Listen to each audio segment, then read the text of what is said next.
In 1882, Friedrich Nietzsche wrote 7 words that most people read once and then spend the rest of their lives quietly avoiding. He wrote, "Live dangerously. Build your cities on the slopes of Vesuvius." Think about that image for a second. He wasn't suggesting recklessness.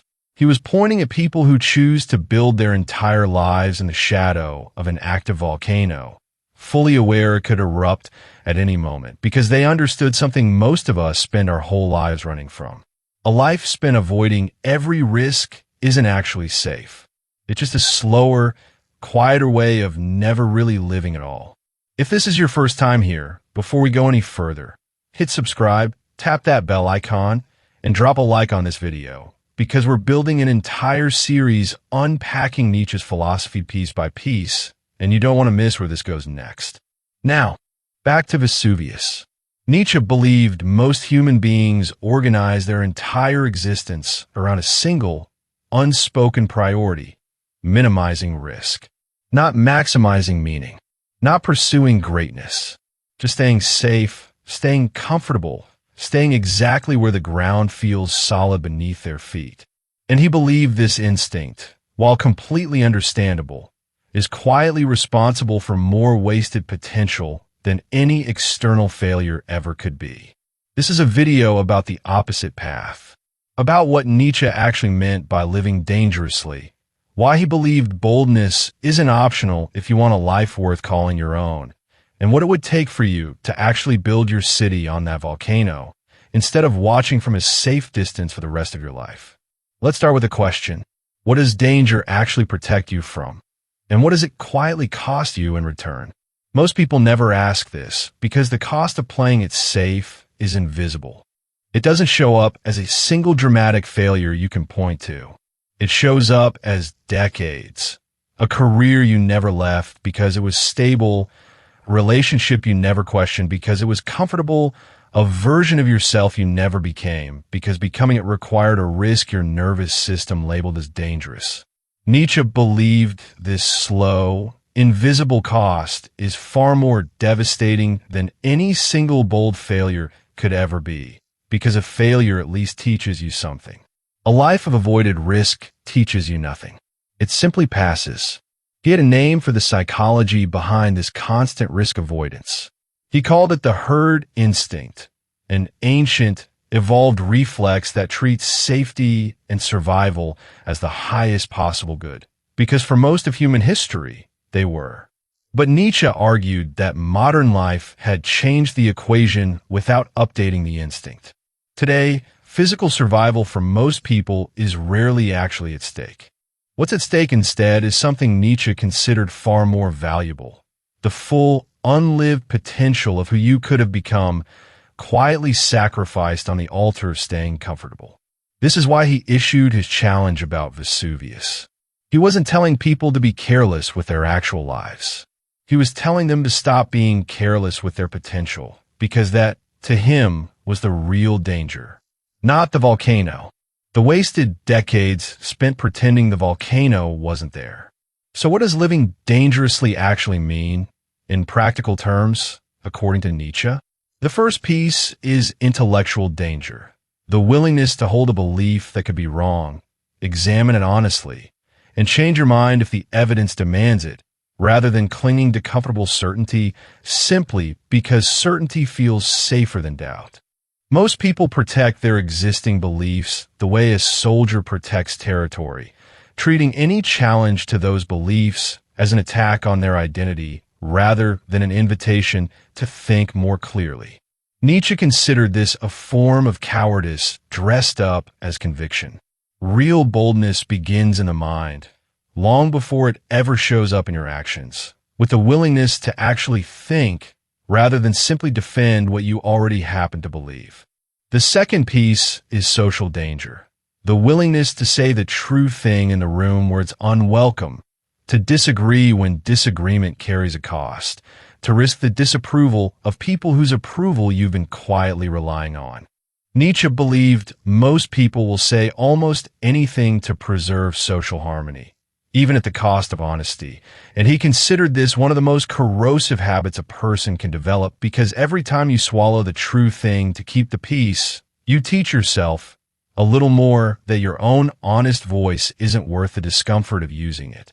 The third piece is existential danger, the willingness to pursue a version of your life that isn't guaranteed to work, a business that might fail, a creative project that might be ignored, a relationship, a move, a complete change of direction, entered into without the safety of a guarantee. Nietzsche believed this kind of risk is precisely where meaning actually comes from, because meaning cannot be manufactured inside a life engineered for maximum safety. It requires genuine stakes. It requires the real possibility that you might lose. Here's what makes this so difficult to actually practice. The human brain is not neutral about risk.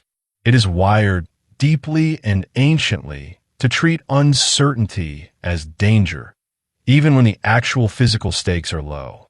Sitting with an unresolved risk, a decision that could go badly, a relationship that could reject you, an idea that could be wrong, produces the same internal alarm bells that once warned our ancestors about predators in the dark. Nietzsche didn't have access to modern neuroscience, but he understood this instinct with remarkable precision.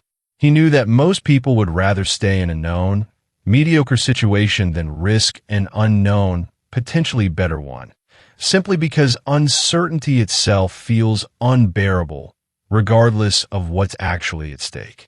This is why he insisted that living dangerously requires more than good intentions.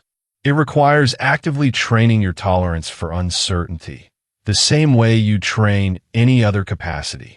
You don't build the ability to sit with risk by reading about it. You build it by repeatedly, deliberately, choosing the uncertain path in situations small enough to survive, until your nervous system slowly learns that uncertainty is survivable, that the volcano, most of the time, does not actually erupt, and even when it does, you're far more capable of rebuilding than your fear ever gave you credit for. Nietzsche gives us a second concept that works alongside danger, and without it, boldness collapses into recklessness.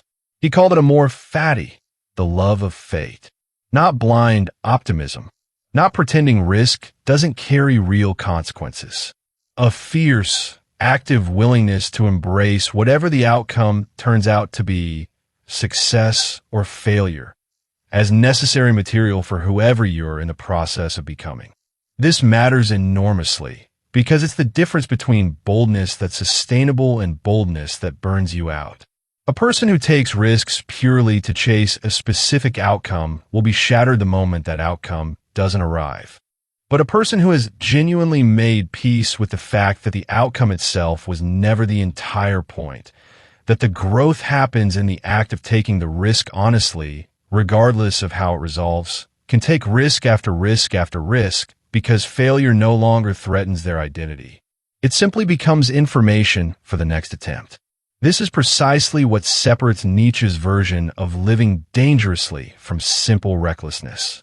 Recklessness gambles because it's bored, or because it wants attention, or because it hasn't thought through the consequences.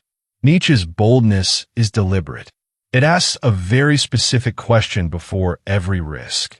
Is this danger in service of becoming who I actually could be, or is it just chaos dressed up as courage because chaos is easier than the slow, difficult work of real growth?